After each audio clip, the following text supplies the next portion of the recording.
살아가면서 우리는 위로를 받기도 하고 또 위로를 해야 하는 많은 순간들을 마주합니다.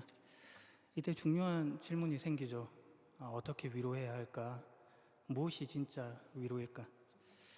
되게 힘든 일을 겪은 사람들 주변에 있는 이들이 보이는 반응은 두 가지입니다. 하나는 그 문제에 대해서 냉철한 해결책을 제시해 주는 것이고, 다른 하나는 그저 묵묵히 곁을 지켜주는 것입니다. 둘 다 상황에 따라서 각자의 울림이 있는 것이죠.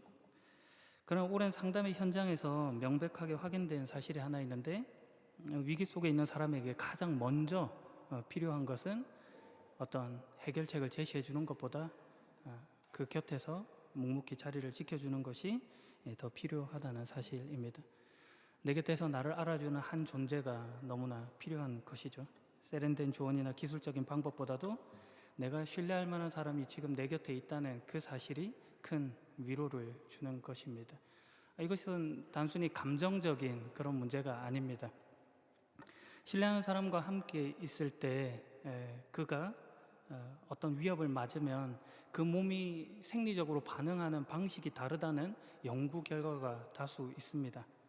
그러니까 어떤 위협 속에서 홀로 있을 때와 신뢰하는 사람과 함께 있을 때 몸과 뇌가 그 문제 가운데 스트레스를 해결하는 그 방식이 다른 것입니다. 관계 자체가 이미 우리 몸의 안전 신호로 작동하는 것이죠. 심리학에서 말하는 애착에 대한 오래된 관념과 괴를 같이 합니다. 사람은 나이와 상관없이 돌아갈 자리가 필요하고, 그리고 또 곁을 함께 지켜줄 존재를 갈망합니다. 그런데 반대로 그 돌아갈 자리나 곁을 지켜줄 존재가 사라진다면 거대한 위협감 속에 사람이 휩싸이는 것입니다.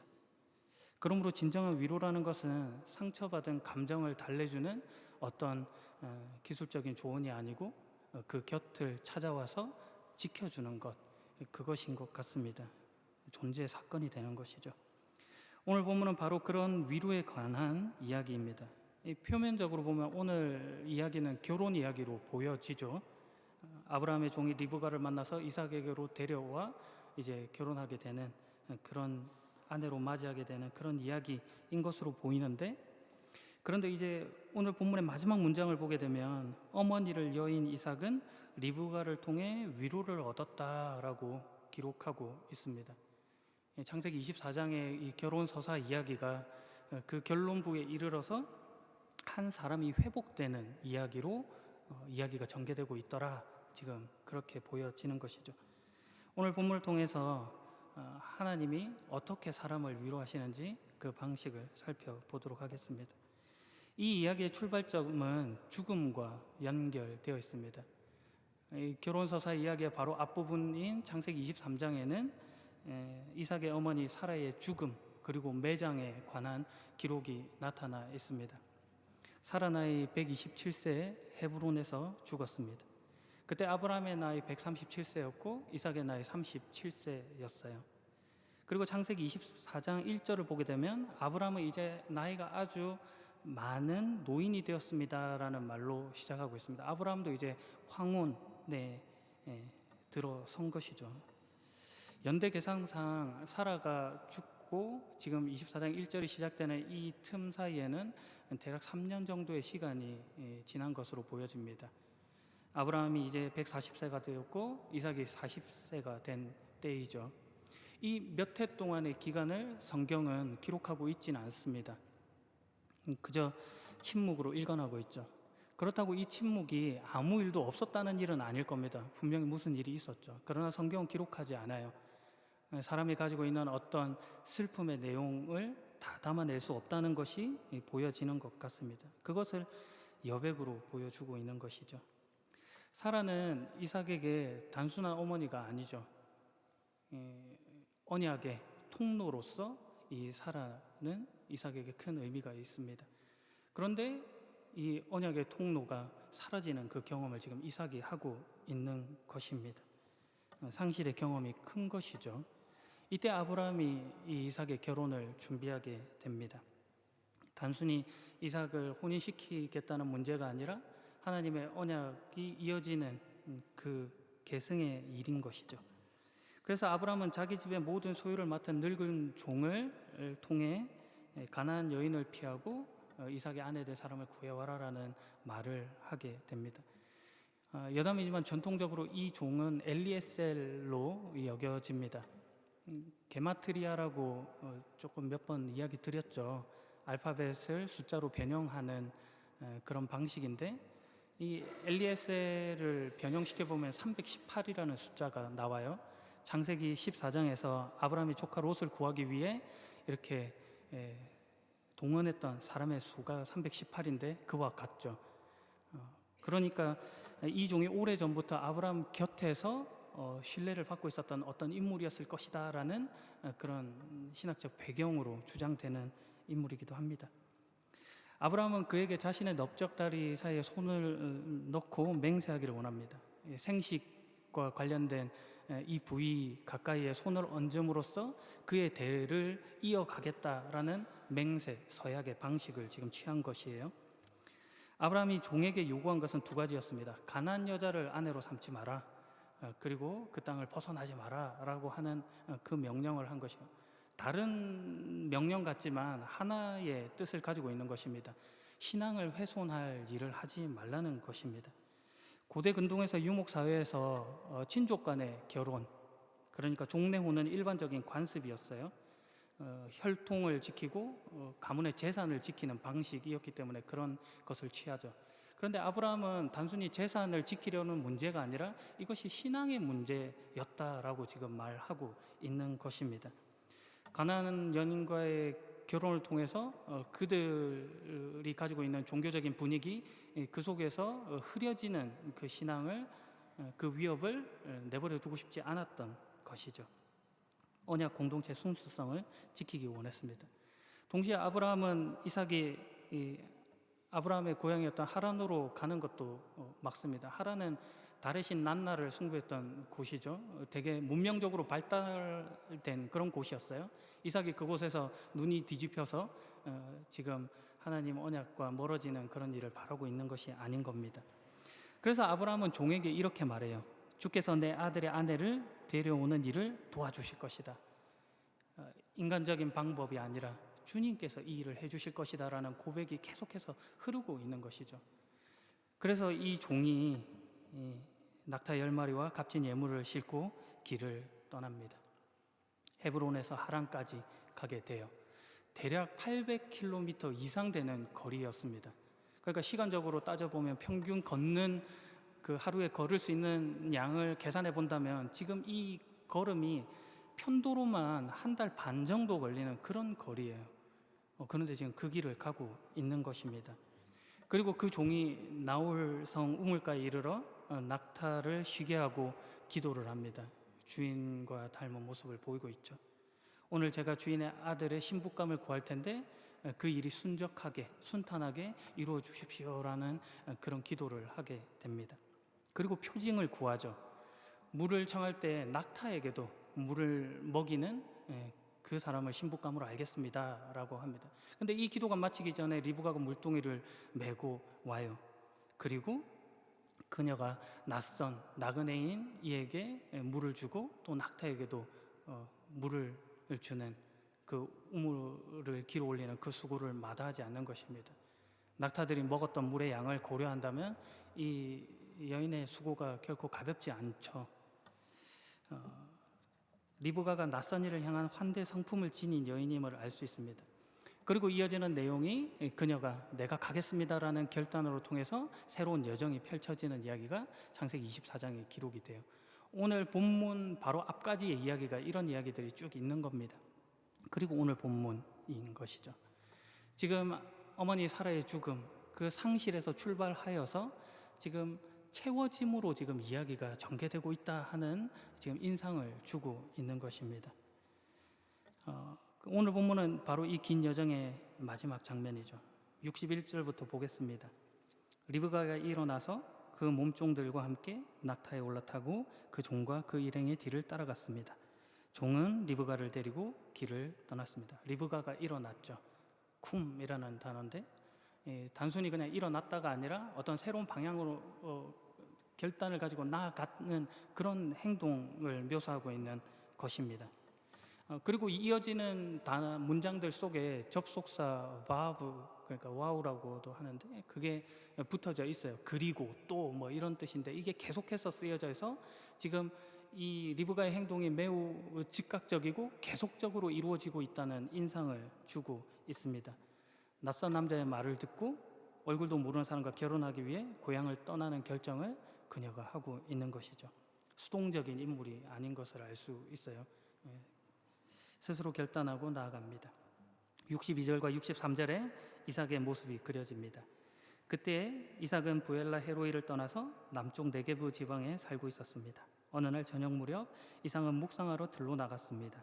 이삭이 눈을 들어보니 낙타들이 오고 있었습니다. 아마도 그곳에서 목축을 하며 새로운 삶을 이어가고 있었겠죠. 저녁 무렵 이 들에 나가서 묵상을 해요. 근데 이 묵상, 수아흐라고 하는 단어는 성경에서 여기만 기록되어 있는 그런 단어입니다. 언어학자들의 연구로 보자면 시아흐라는 단어에서 유래했을 것으로 보여지는데 이 단어는 근심으로 인해서 슬퍼하다, 그리고 원통해하다, 막 약간 이런 뜻들이 있는 그런 말이에요. 그러니까 지금 이삭이 어머니의 죽음 가운데서 여전히 슬퍼하고 있었거나 아니면 지금 하갈과 연결되어 있는 이 부엘라 헤로이로 갔다는 것에서부터 뭔가 가족 간에 어떤 일들이 있었던 것은 아닌가 하는 그런 추측도 가능하게 만드는 것입니다. 여하튼 그런 어떤 괴로움의 장면 속에 지금 이삭은 있는 것이죠. 그 속에서 이제 이 리브가가 다가오고 있는 새로움이 또 주어지는 이런 장면인 것입니다. 여기서 우리는 이 여정을 감싸고 있는 두 개의 시간 이미지를 볼 수가 있는데요. 처음에 이 종이 떠날 때의 모습은 아마도 뜨거운 낮 시간을 피한 이른 아침이었을 것으로 이해가 됩니다. 그런데 지금 그 종과 리브가 일행이 도착한 시간은 이삭이 묵상하고 있는 저녁 무렵인 것이죠. 시작의 이미지, 그리고 하루가 완결되는 이 이미지가 대조를 이루면서 무엇인가가 이렇게 딱 감싸고 있는 구조를 성경은 보여줍니다. 800km가 넘는 긴 여정, 여러 날에 걸친 결단의 시간이 지금 완벽한 시작과 끝 가운데서 지금 압축되어 있는 것입니다. 단순히 성경 기자가 이것을 문학적인 기교로 보여주려고 하는 것이 아니고 이 여정이 마침내 시작된 것이 이렇게 끝나졌다, 그리고 그 시작하신 것이 하나님 안에서 결실되어졌다를 이런 식으로 표현해 주고 있는 것입니다. 오늘 설교 제목인 위로라는 주제를 가지고 이 이미지를 생각해 본다고 한다면 위로라고 하는 것이 순간적으로 주어지는 어떤 그런 것이 아니라는 것이죠. 과정을 거쳐서 결국은 도착하는 것입니다. 아침에 떠난 여정이 저녁에 마무리되듯이 사라의 죽음 가운데 3년이라는 긴 과정과 침묵이 있듯이, 그런데 그것이 결국은 완결되듯이 석 달이라는 긴 이 여정이 마무리가 되듯이 위로라고 하는 것이 딱 어떤 뭐 하나의 말들 그런 것들로 해결되는 것이 아니라 그런 아픔의 시간들이 있지만 결국은 하나님 안에서 완성되어져 가고 성취되어 가는 어떤 이미지를 지금 본문이 주고 있다는 것이죠. 64절과 65절입니다. 리브가는 고개를 들어서 이삭을 보더니 낙타에서 내렸습니다. 리브가가 종에게 물었습니다. 저 들판에서 우리를 보려고 이쪽으로 오는 사람은 누구인가요?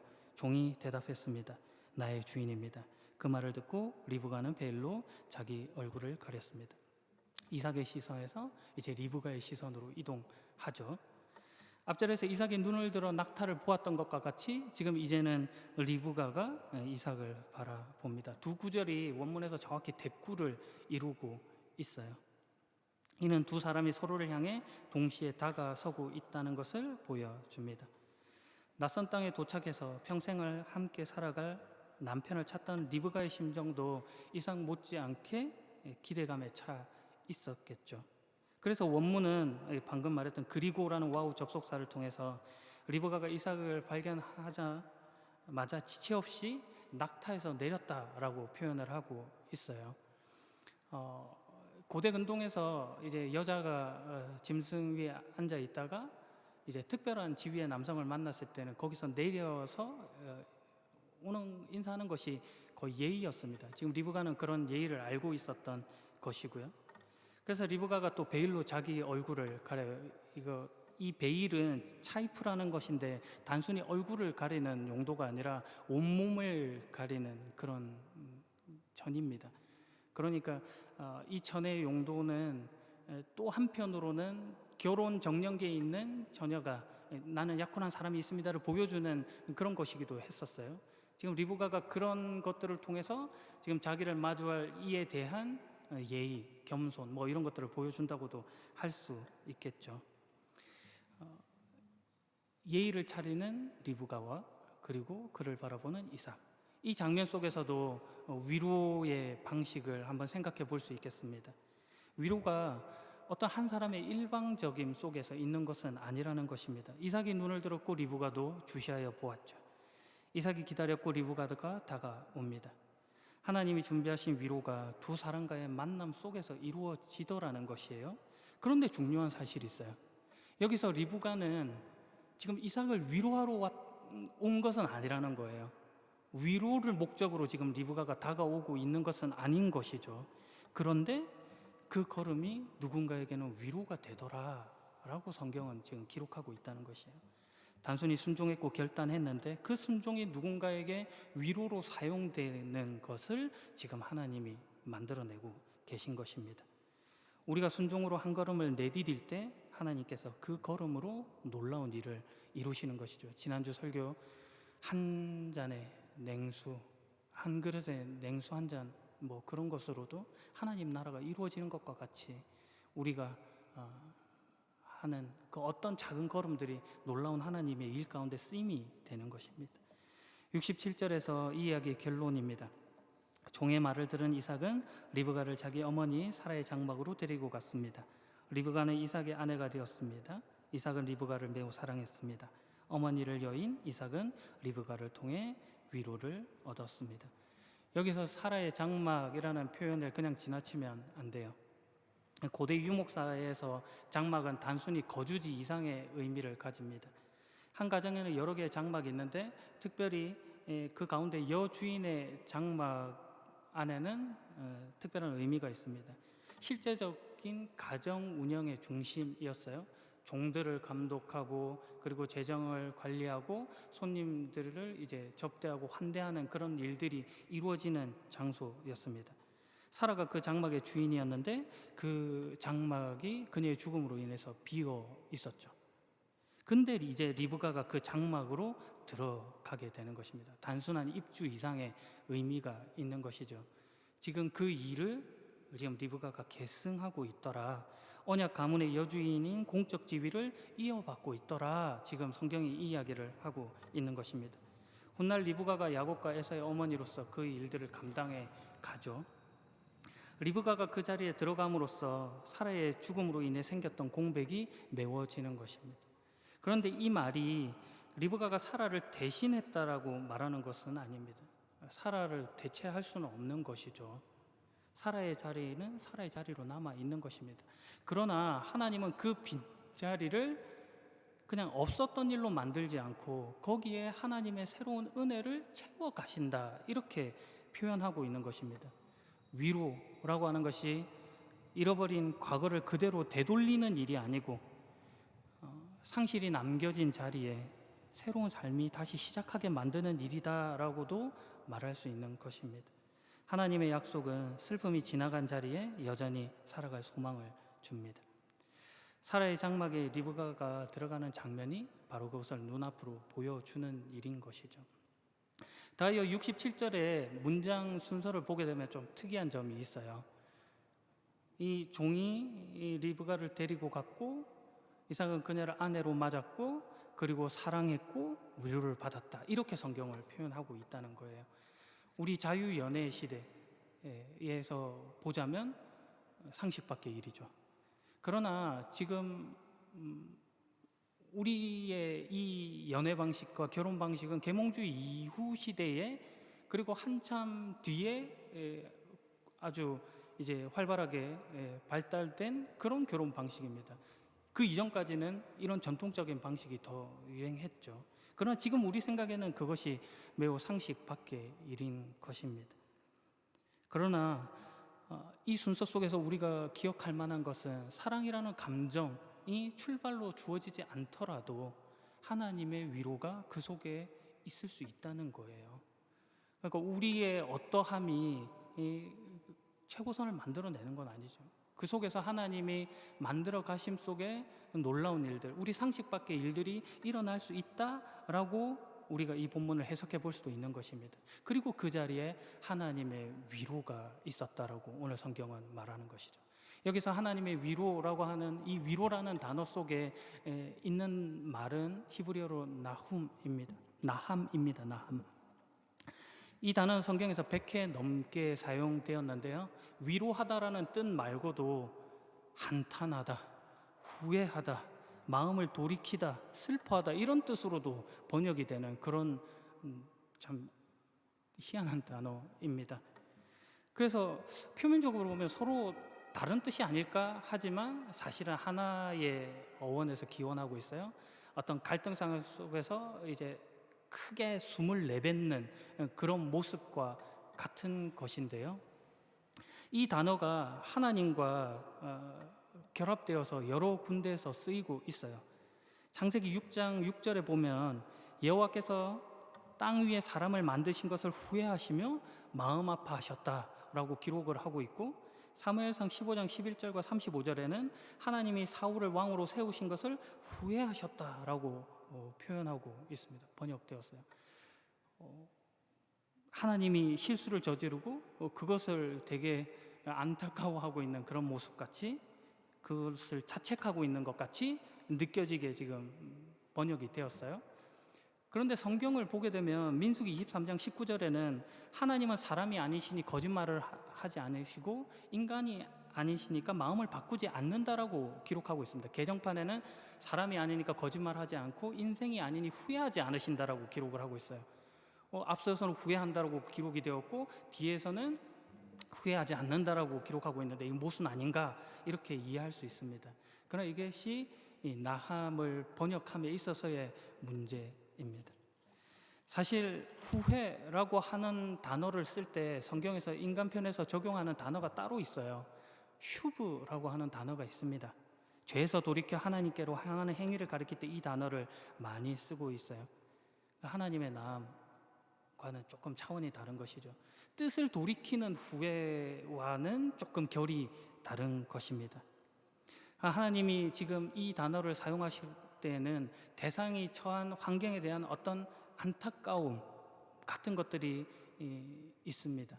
그리고 그 안타까움을 안타까움으로 남겨두지 않고 그 속에서 새로움을 만들어낼 때 이 나함이라는 단어를 사용합니다. 창세기 6장에서 하나님이 사람 지으심을 한탄하셨을 때 노아를 통하여서 구원의 길을 여시는 것과 같습니다. 사무엘상에서 지금 사울의 그 인간적인 실수, 그것을 안타까워하셨을 때 그 실수를 실수로 남겨두지 않고 다윗을 통하여 그 모든 것들을 다시금 전복시켜 구원의 길로 만드시는 그 하나님의 일들이 있는 것이죠. 그래서 이 나함이라는 단어 속에는 지금 하나님께서 침묵하는 방관자로 계시는 것이 아니고 그 인생 가운데 개입하셔서 그에게 새로움을 만들어내신다라는 뜻이 있는 것입니다. 그런데 그 나함이 지금 오늘 본문의 67절에 이 단어가 사용되고 있다는 것이에요. 이삭이 리브가로 말미암아 위로를 얻었다라는 말 속에 하나님의 위로라는 말, 후회, 안타까움이라는 말들이 들어있는 것이죠. 이삭의 슬픔을 그 슬픔 자체로 남겨두시지 않으시고 하나님의 새로움으로 지금 채우겠다, 하나님의 위로를 주시겠다라고 지금 성경이 기록하고 있는 것입니다.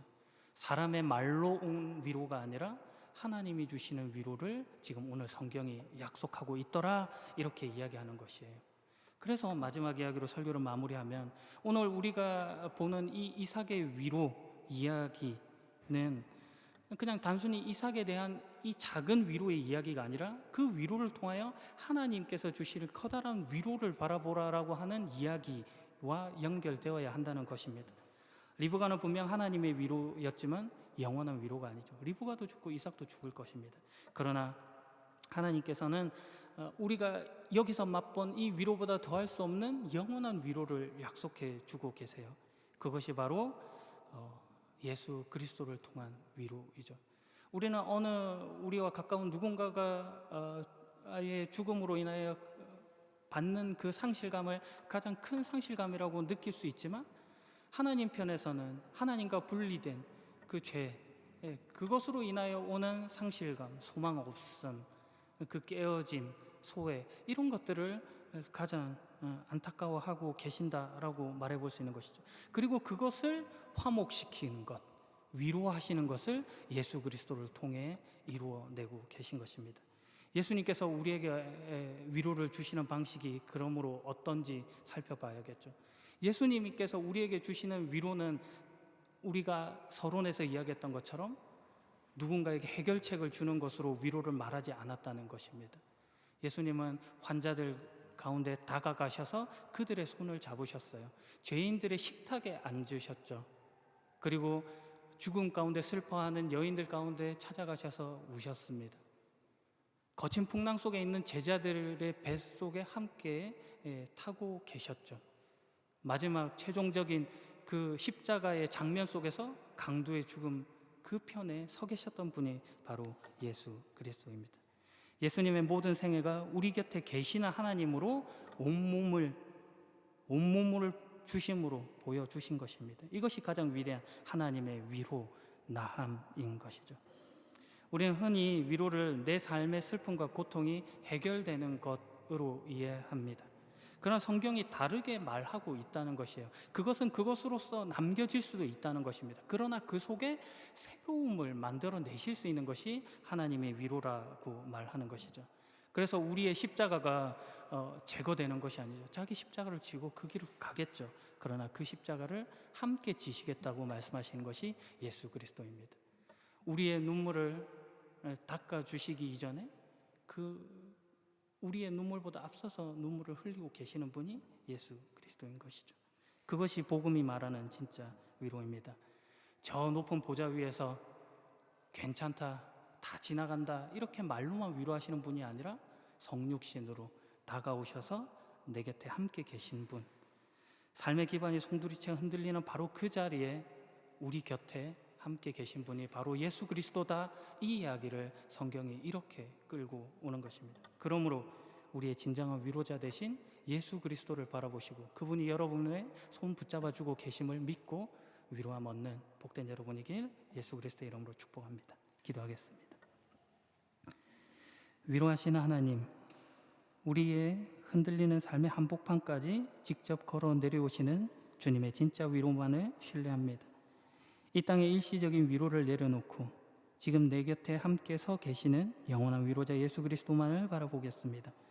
텅 빈 장막 같은 상실의 슬픔 속에서도 그 자리에 새로운 소망을 채우실 하나님의 신실하심을 믿고 다시 일어서겠습니다. 내가 어떤 형편에 있든지 참된 위로자 되신 주님과 지금 함께 서 있음을 결코 잊지 않고 담대히 걸어가겠습니다. 진정한 위로자 되신 예수 그리스도의 이름으로 기도합니다. 아멘.